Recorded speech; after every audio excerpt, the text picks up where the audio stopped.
For my Essex County project, I researched the John Cabot House, which is located in Beverly, Massachusetts. The Cabot House is named after John Cabot, who was a merchant.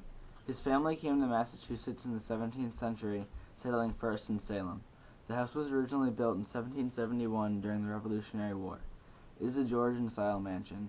This is proof that the Cabots made a great deal of money during the war as owners of privateer vessels. The Beverly Bank was formed in 1802 when the new republic was trying to fix its chaotic money and banking systems. Investors in the bank were a small, close-knit group of individuals who were linked by ties such as family, marriage, and business organizations. Its first president was Moses Brown. Dr. Joshua Fisher was born in Dedham, Massachusetts, to a family of successful farmers. He was also a generous philanthropist and one of the main investors of one of the first cotton mills built in New England at the end of the Revolution, which was originally located in North Beverly.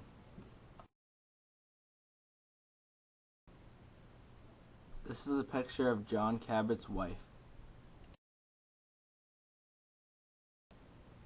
This is a picture of the Cabot's fireplace, detailed with expensive tile.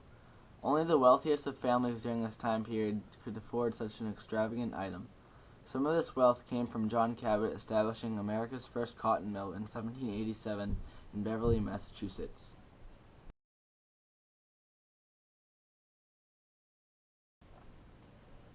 This is a china set given to John Cabot on one of his privateering trips. It is another example of how wealthy the Cabot family is and how important of a family they were in Massachusetts during the Revolutionary War.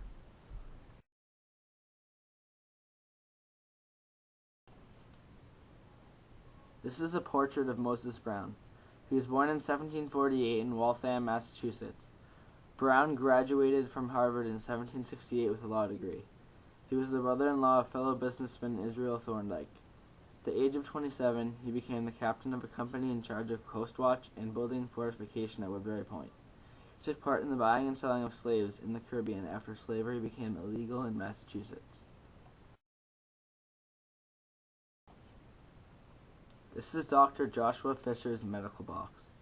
During the Revolutionary War, he served as the ship's surgeon aboard several privateering vessels.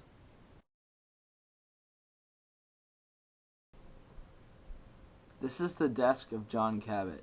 Along with his brother, Andrew, they were the wealthiest merchants in Beverly. They sold dried fish to foreign countries and imported goods such as sugar, hemp, and iron.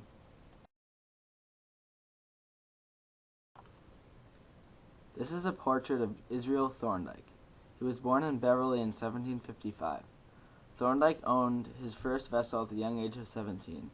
He served as a privateer during the Revolution and returned to Beverly to start business with his brother-in-law, Moses Brown. He was also the second president of the Beverly Bank.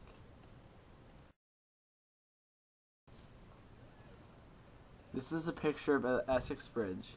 It was built in the early 19th century by John and George Cabot. It is important because it made transportation much easier around Beverly. This is a picture of a privateer ship. They were used in the business of privateering by people such as John and George Cabot.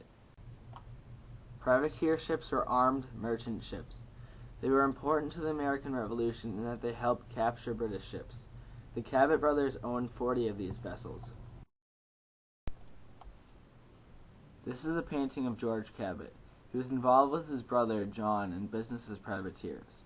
He helped build the Cabot House. George was a proprietor of the Beverly Bank as well. He became one of the first senators to Congress after the war. He was part of the Essex junta as well.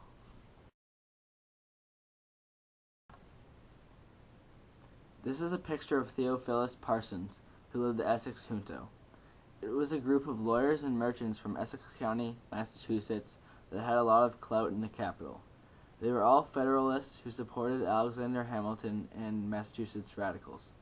They also tried to break off New England from the Union, but failed in doing so. George Cabot and Israel Thorndike were members of this group.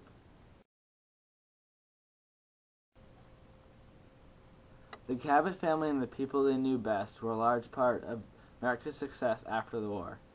During the beginning of the new economy, the Cabot brothers contributed in the trading business as privateers and developed the Beverly Bank. They also created America's first cotton mill. They were involved in the government, with George Cabot becoming one of America's first senators to Congress. The Essex junto, which also was important, held a lot of power in the capital. Credit/bibliography.